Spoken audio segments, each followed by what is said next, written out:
Komisi Pemilihan Umum dan Bawaslu Ogan Komering Ilir mengungkap adanya indikasi manipulasi data suara pada pemilihan calon legislatif di Dapil 5, Kecamatan Mesuji Makmur.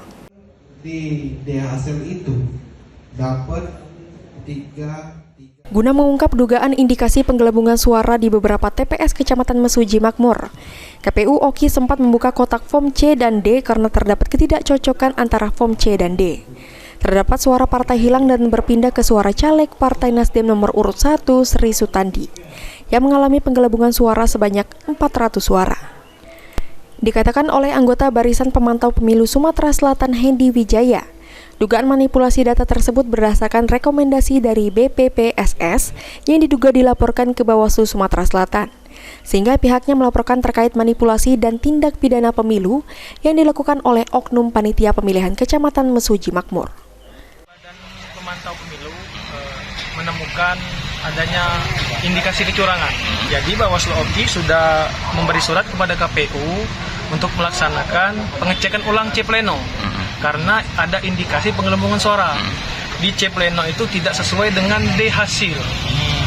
Di sana ada selisih. Jadi malam kemarin tepatnya itu dilakukan pembongkaran untuk Kecamatan Mesuji Makmur. Di sana ada terindikasi 10 desa dan sekitar kurang lebih 59 TPS yang terjadi penggelembungan. Jadi pas di rapat pleno kemarin sudah disaksikan Bawaslu, KPU, kemudian para saksi dari parpol menyaksikan bersama-sama. Beberapa parpol yang merasa dirugikan, suaranya dipindah. Perihal temuan dan rekomendasi tindak pelanggaran pemilu oleh oknum PPK Kecamatan Mesuji Makmur, pihak BPPSS mencurigai adanya permainan oknum antara ketua dan PPK dengan salah satu caleg dari Partai Nasdem tersebut. Ada 10 desa dari 19 desa di Mesuji Makmur yang terindikasi memanipulasi data dari 160 TPS, terdapat 59 TPS diduga melakukan kecurangan. Novan Wijaya, PAL TV.